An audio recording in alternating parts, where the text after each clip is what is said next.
Assalamualaikum warahmatullahi wabarakatuh. Selamat pagi, Ibu Erika Tetsida selaku dosen penguji pada seminar PKL hari ini. Perkenalkan, saya Nurul Fitria Zahra dengan NIM 171623081 dari Program Studi Pendidikan Akuntansi Fakultas Ekonomi dan Bisnis Universitas Negeri Jakarta. Pada kesempatan kali ini, saya akan memaparkan laporan praktik kerja lapangan yang telah saya laksanakan di PT Sarwa Manggala Raya dengan judul laporan praktik kerja lapangan pada bagian Finance, Accounting, and Tax di PT Sarwa Manggala Raya. Tanpa berlama-lama lagi, izinkan saya memulai presentasi ini.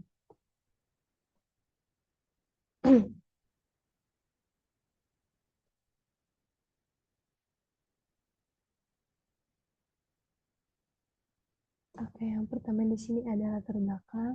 Praktik kerja lapangan merupakan sarana bagi mahasiswa untuk mengimplementasikan teori yang sudah didapatkan selama perkuliahan ke dalam dunia kerja nyata, serta dapat mengembangkan kompetensi profesional yang dibutuhkan di dunia kerja.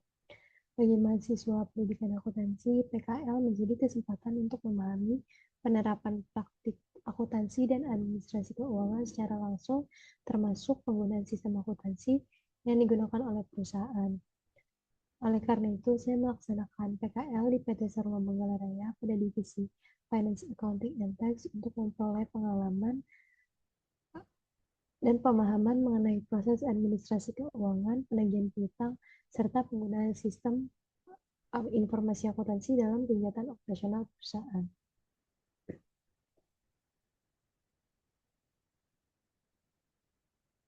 Pelaksanaan PKL sendiri memiliki beberapa tujuan utama.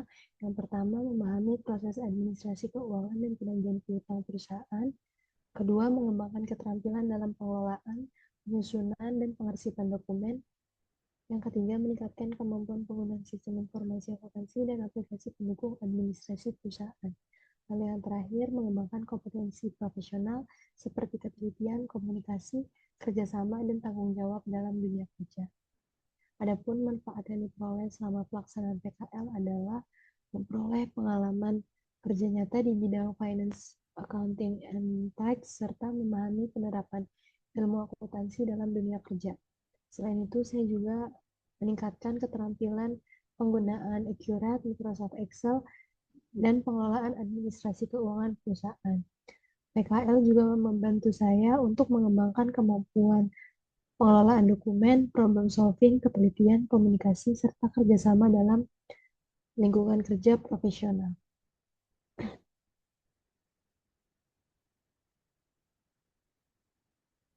PKL dilaksanakan di PT Sarwa Manggala Raya yang merupakan perusahaan distribusi farmasi. PT Sarwa Manggala Raya sendiri berlokasi di Jalan Boulevard Raya, Kelapa Gading Timur, Jakarta Utara. Selama pelaksanaan PKL ini, saya ditempatkan pada divisi Finance, Accounting, and Tax yang bertanggung jawab dalam mengelola administrasi keuangan perusahaan, penagihan piutang customer, pengarsipan dokumen, serta pencatatan transaksi operasional perusahaan.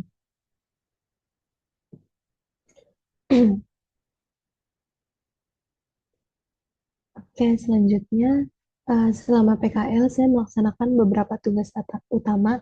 Yang pertama di sini ada mengelola dokumen purchase order. Tahap ini diawali dengan mencatat nomor invoice pada lembar purchase order. Jadi nanti dari divisi sales dan marketing akan memberikan lembaran purchase order.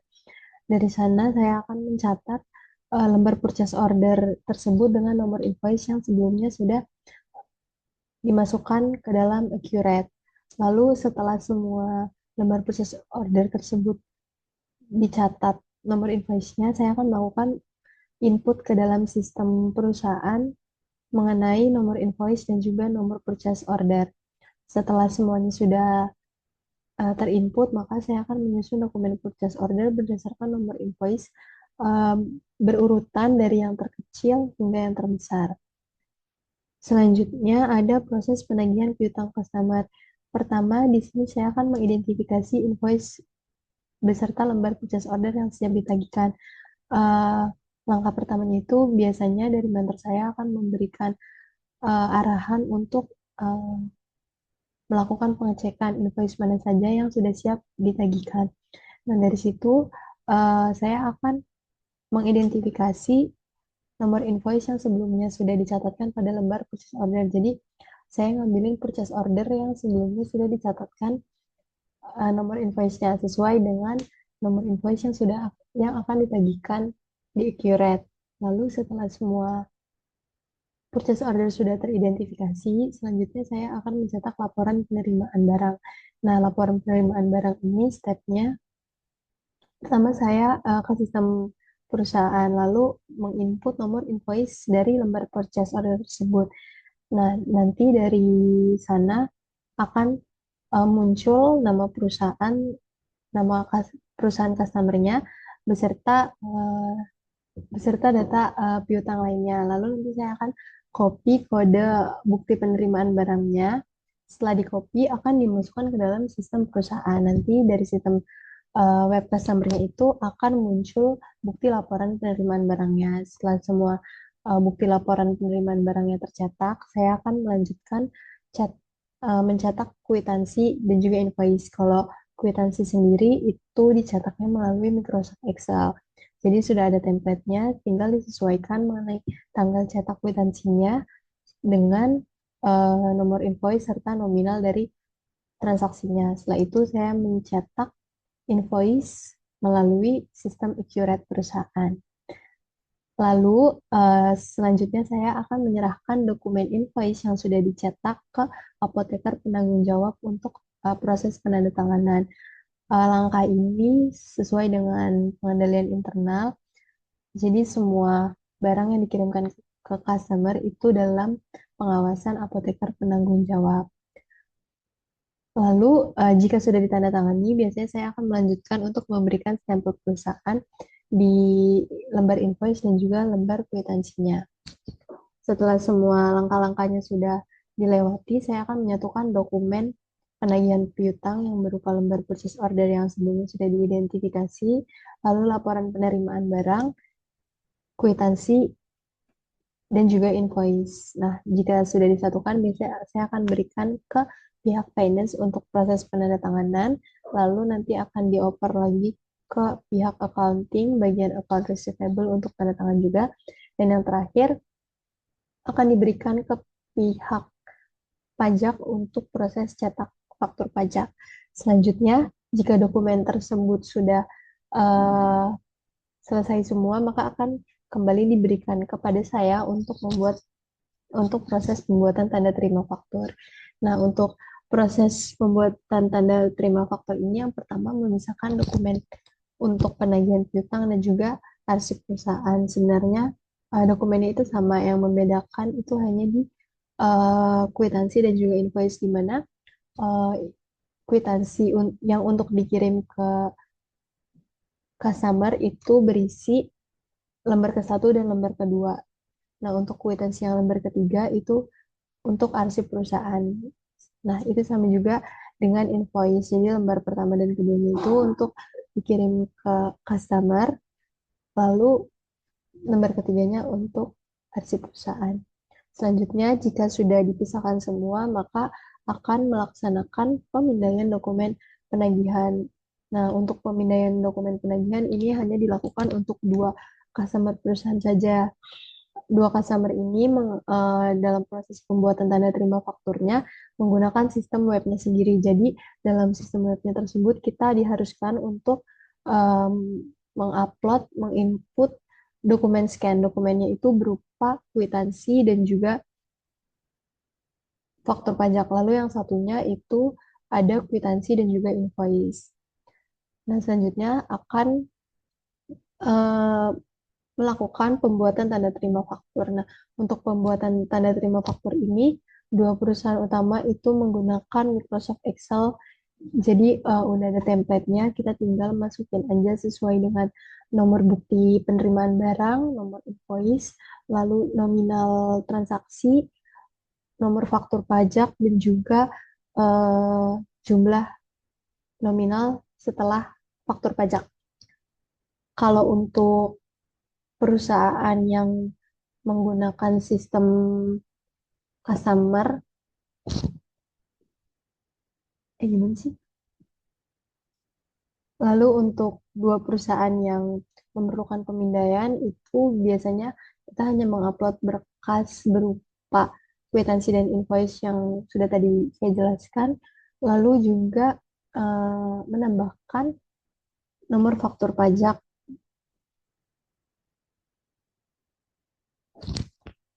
Dan selanjutnya, jika semua dokumen sudah dibuat tanda terima fakturnya, maka akan dikirimkan ke bagian finance untuk tanda tangan lagi dan akan dikemas menggunakan amplop yang sebelumnya sudah saya berikan alamat dari customer tersebut. Jika semuanya sudah dikemas, maka akan dikirimkan oleh kurir perusahaan, lalu akan dicatat pada buku administrasi yang dikhususkan untuk data tanda terima faktur tersebut.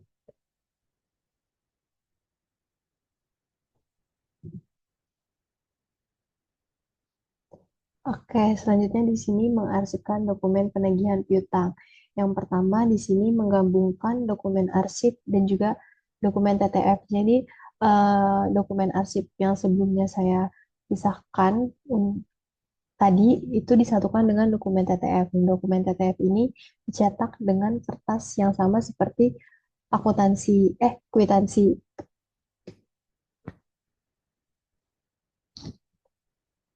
seperti kertas kwitansi. Jadi lembar pertama dan lembar keduanya itu dikirim ke customer, lalu lembar ketiganya itu untuk arsip perusahaan. Setelah semuanya sudah digabungkan, saya akan menyusun dokumen ke dalam partner. Biasanya disusun ini berdasarkan nama perusahaan customer, lalu juga diurutkan dari nomor invoice yang terkecil hingga yang terbesar. Lalu selanjutnya di sini tugas praktikan merupakan melakukan input kas kecil.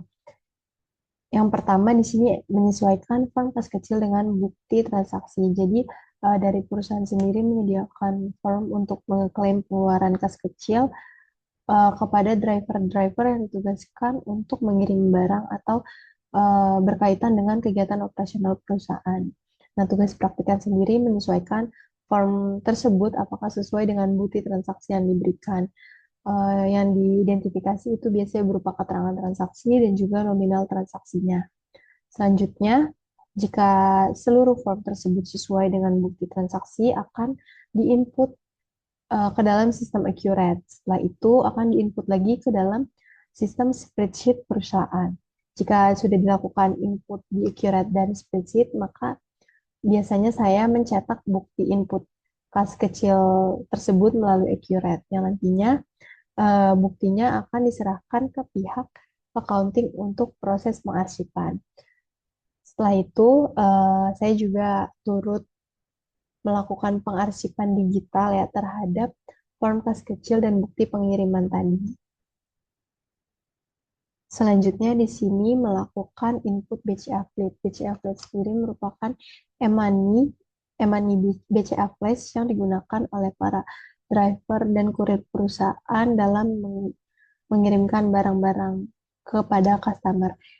Langkah pertamanya menyesuaikan bukti transaksi dengan buku administrasi. Jadi para driver dan juga kurir tersebut mencatat transaksi pengeluaran BCA Fleet pada buku administrasi yang sudah disediakan oleh perusahaan. Lalu eh, para driver juga akan menyerahkan bukti transaksi berupa struk seperti struk tol atau parkir seperti itu. Dan nanti saya akan sesuaikan apakah bukti tersebut sesuai dengan catatan yang ada di buku administrasi.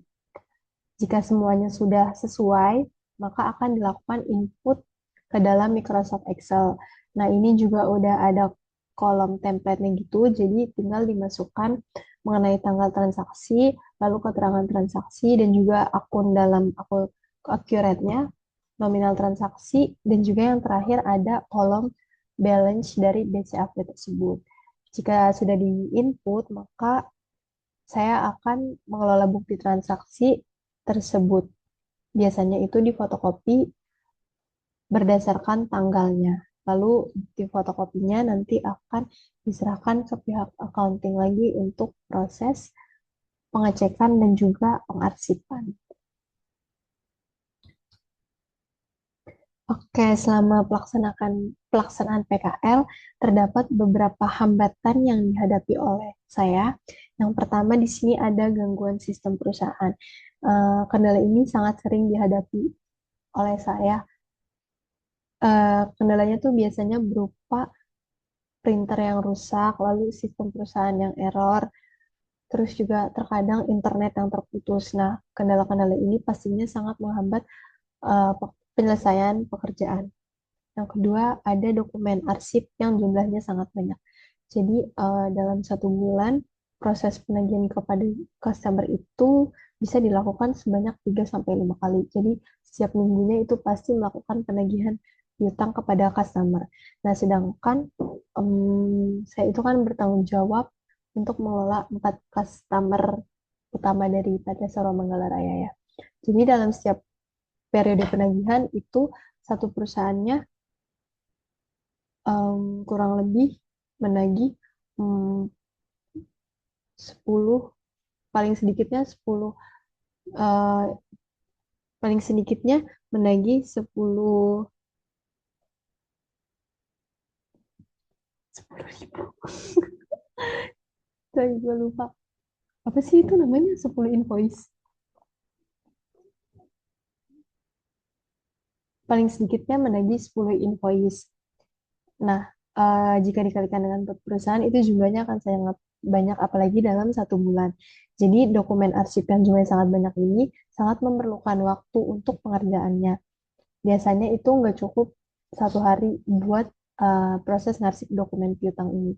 Nah, uh, kendala ini juga berhubungan dengan kendala selanjutnya yang itu yaitu dokumen pendukung arsip yang belum tersedia saat pengarsipan dilakukan. Jadi, dalam proses pengarsipan, dokumen yang diarsipkan itu bukan hanya tentang dokumen penagihan piutang, tapi juga dokumen pendukung lainnya seperti bukti penerimaan barang, bukti pengiriman barang, lalu juga ada surat jalan dari perusahaan. Nah, terkadang pada saat proses pengarsipan bukti-bukti pendukung ini belum tersedia. Jadi harus melakukan pengarsipan 2 kali saat dokumen pendukung ini datang kayak gitu. Lalu selanjutnya di sini bukti transaksi kas kecil yang tidak sesuai dengan form perusahaan. Nah, ini sering banget terjadi. Contohnya itu kayak misalkan di bukti transaksinya nominalnya itu nggak sesuai dengan form kas kecilnya. Contohnya di bukti transaksinya nominalnya 15 ribu, lalu ternyata di formnya itu ada 20 ribu atau kadang sebaliknya. Seperti itu. Lalu yang terakhir di sini bukti transaksi yang tidak terlihat dengan jelas. Jadi kadang bukti transaksinya itu hanya kertas putih, mungkin tulisannya itu udah hilang gitu ya. Jadi sangat menghambat pekerjaan sih karena harus melakukan konfirmasi lagi kepada pihak yang melakukan transaksi tersebut. Next di sini cara mengatasi kendala. Yang pertama mengatasi gangguan sistem perusahaan. Nah, biasanya sih saya meminta bantuan kepada IT support agar kendala teknis dapat segera ditangani. Tapi ini biasanya hanya berupa sistem perusahaan yang error, lalu internet yang terputus itu bisa langsung ditangani oleh IT support. Tapi kalau misalkan printer yang error dan rusak itu biasanya harus diservis dulu sehingga membutuhkan waktu seperti itu. Lalu yang kedua, mengatasi dokumen arsip yang banyak. Kok lemot sih?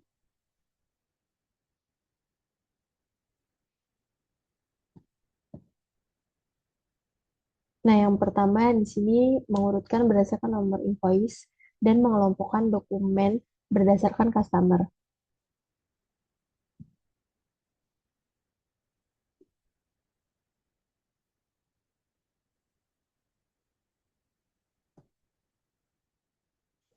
Nah, untuk mengatasi dokumen arsip yang banyak ini, biasanya saya sih mengelompokkan dokumen itu berdasarkan customer. Jika sudah dikelompokkan berdasarkan customer, maka saya akan mengurutkannya berdasarkan nomor invoice-nya. Jadi begitu dimasukin ke dalam order tuh bisa lebih cepat dan juga efisien. Nah, langkah tersebut juga sesuai dengan teori Kristianti yang mana arsip. yang disusun secara teratur akan mempermudah proses penyimpanan dan penemuan kembali dokumen secara cepat ketika dibutuhkan oleh perusahaan. Selanjutnya, mengatasi dokumen yang belum tersedia. Nah, biasanya saya memisahkan dulu dokumen yang belum lengkap dan memberikan penanda khusus. Jadi, kalau misalkan dokumen pendukungnya itu belum tersedia, saya pisahkan dulu. Jadi, begitu dokumennya udah datang, tinggal saya satukan dengan dokumen penagihan piutangnya, lalu bisa dimasukkan ke dalam ordner. Jadi, nggak buang-buang waktu dan juga proses pengarsipan itu biasanya lebih cepat jika menggunakan cara ini. Nah, langkah ini juga sesuai dengan teori dari sistem kearsipan yang menyatakan bahwa pengelolaan arsip secara sistematis juga dapat membantu meningkatkan efektivitas dan efisiensi kerja perusahaan. Selanjutnya, mengatasi bukti transaksi yang tidak sesuai dan juga tidak terlihat. Nah, kalau untuk mengatasi kendala yang ini, biasanya saya mengonfirmasi kepada pihak yang melakukan transaksi agar data yang diinput tersebut sesuai dengan transaksi yang sebenarnya. Langkah ini juga berkaitan dengan teori pengendalian internal menurut Mulyadi, yang mana pengendalian internal itu merupakan proses untuk menjaga ketepatan data, mengurangi risiko kesalahan pencatatan, serta mendukung efektivitas kegiatan operasional.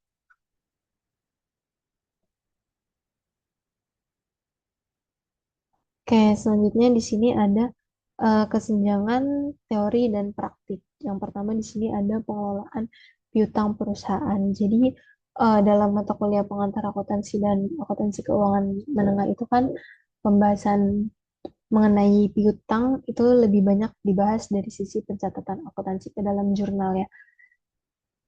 Contohnya tuh kayak pembayaran piutang saat jatuh tempo dan sebagainya. Namun ternyata dalam praktiknya di dunia kerja, proses penagihan piutang ini melibatkan berbagai tahapan administrasi dan juga dokumen pendukung yang cukup kompleks.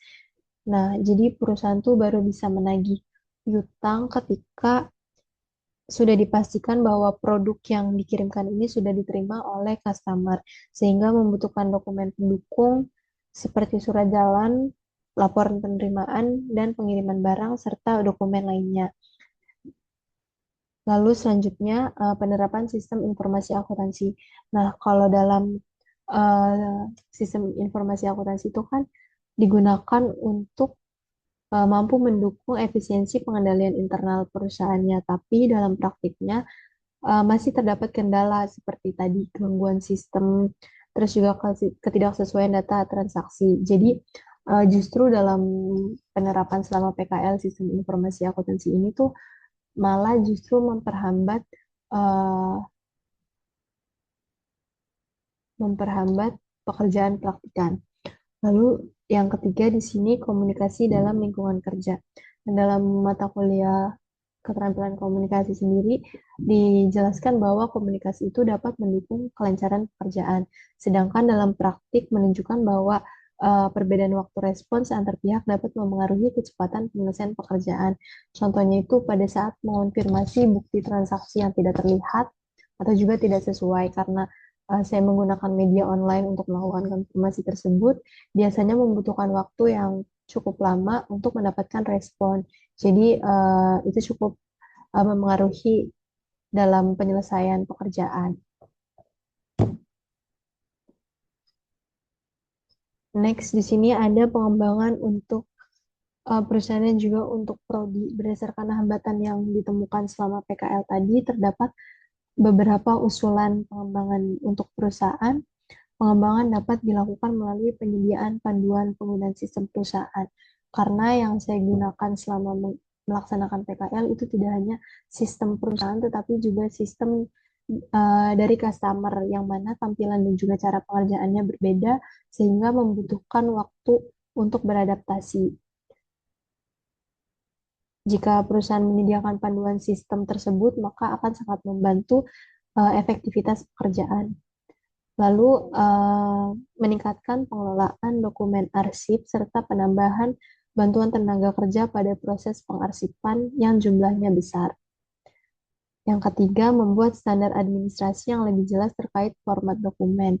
Jadi bukti transaksi yang tidak terlihat jelas atau tidak sesuai itu tidak bisa diklaim.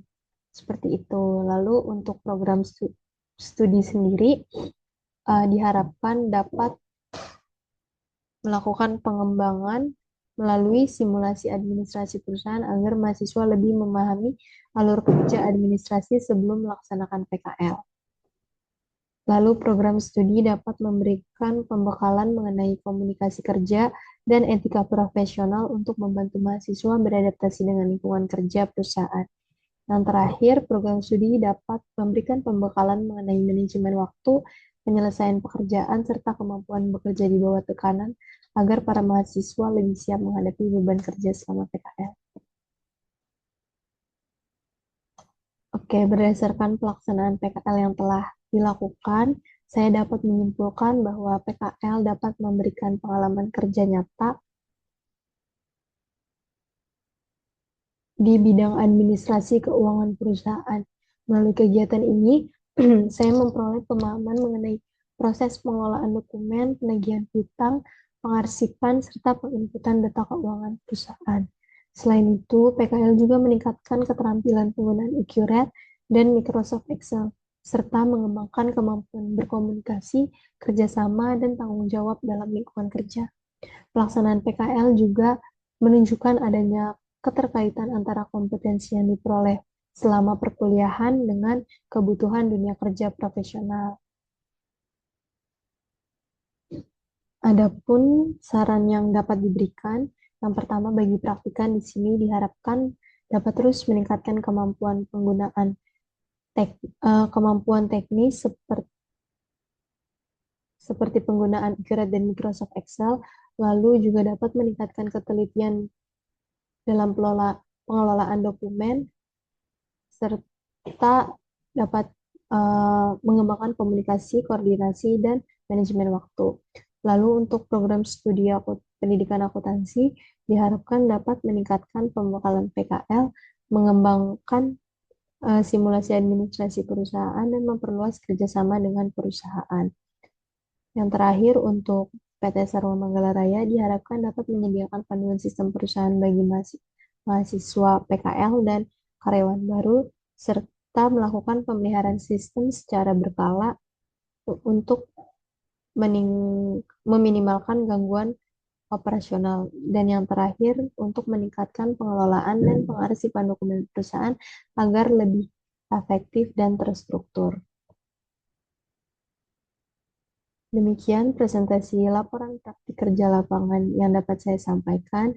Saya mengucapkan terima kasih kepada Ibu Erika yang telah memberikan kesempatan pada saya untuk memaparkan hasil praktik kerja lapangan ini. Mohon maaf apabila terdapat kekurangan dalam penyampaian maupun isi presentasi. Terima kasih atas perhatiannya. Wassalamualaikum warahmatullahi wabarakatuh.